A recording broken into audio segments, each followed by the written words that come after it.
Halo semuanya, pada video kali ini kita akan membahas tentang dinamika penyuluhan pertanian dan pembangunan pertanian berkelanjutan di Indonesia dengan fokus utama pada evaluasi penyuluhan pertanian. Kenapa sih topik ini penting? Nah, karena dengan evaluasi kita bisa tahu apakah kegiatan penyuluhan pertanian benar-benar bermanfaat bagi petani dan apakah mereka jadi lebih paham, lebih terampil, dan kehidupannya jadi lebih baik.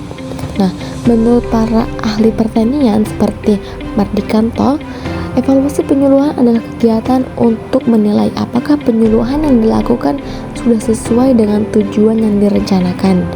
Sederhananya, evaluasi itu seperti mengecek hasil kerja. Kita ingin tahu nih, apakah cara penyuluhan yang digunakan sudah tepat, apakah pesan yang disampaikan penyuluh benar-benar dipahami oleh petani. Nah, selain itu, menurut Lewis dan Van de Bent, evaluasi juga berguna sebagai proses belajar agar penyuluh bisa memperbaiki cara kerja di masa depan. Evaluasi penyuluhan punya beberapa tujuan penting, antara lain yang pertama, mengetahui keberhasilan program. Nah, apakah program kegiatan penyuluhan sudah sesuai dengan rencana atau belum? Yang kedua, menilai cara dan media penyuluhan. Misalnya, apakah metode ceramah, demonstrasi, atau praktik lapangan kerja itu efektif atau tidak? Yang ketiga, melihat perubahan pada petani. Apakah pengetahuan, sikap, dan keterampilan mereka meningkat atau belum?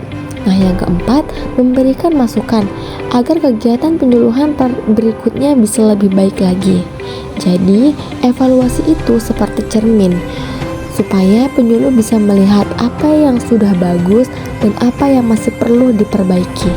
Evaluasi penyuluhan biasanya dibagi menjadi 3 jenis. Yang pertama, evaluasi awal atau formatif yang dilakukan sebelum kegiatan dimulai. Tujuannya untuk tahu apakah yang dibutuhkan petani. Misalnya nih, apakah petani butuh pelatihan tentang pupuk organik atau cara tanam padi modern. Yang kedua, evaluasi proses. Evaluasi proses dilakukan saat kegiatan sedang berlangsung. Ini untuk melihat apakah penyuluhan berjalan lancar dan petani aktif berpartisipasi. Yang ketiga, evaluasi akhir atau sumatif dilakukan setelah kegiatan selesai. Misalnya, apakah hasil panen petani meningkat setelah mengikuti pelatihan oleh penyuluh pertanian.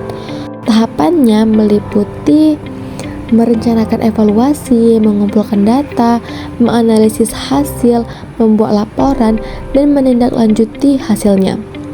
Dalam evaluasi penyuluhan ada beberapa hal yang biasanya dilihat, yaitu input, yaitu sumber daya seperti penyuluh, dana, dan alat bantu. Lalu ada proses, yaitu bagaimana kegiatan penyuluhan dijalankan. Yang ketiga ada output, yaitu hasil langsung seperti peningkatan pengetahuan petani. Lalu ada dampak atau outcome, yaitu pengaruh jangka panjang. Misalnya, peningkatan pendapatan petani atau penggunaan teknologi ramah lingkungan. Dengan melihat keempat hal ini, penyuluh bisa tahu nih sejauh mana programnya membawa manfaat. Evaluasi juga penting untuk memastikan bahwa kegiatan penyuluh mendukung pembangunan pertanian berkelanjutan. Artinya, pertanian bukan hanya harus menguntungkan secara ekonomi, tapi juga ramah lingkungan dan mensejahterakan masyarakat.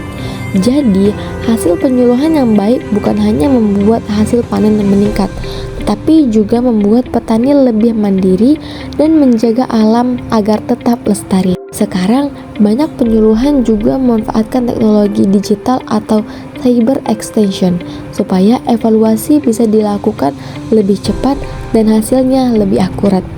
Jadi, evaluasi penyuluhan pertanian itu sangat penting. Dengan evaluasi, penyuluh bisa tahu apa yang berhasil dan apa yang perlu diperbaiki, sehingga kegiatan penyuluhan bisa terus berkembang dan mendukung pertanian Indonesia yang maju dan berkelanjutan. Terima kasih sudah menyimak, semoga bermanfaat. Sampai jumpa.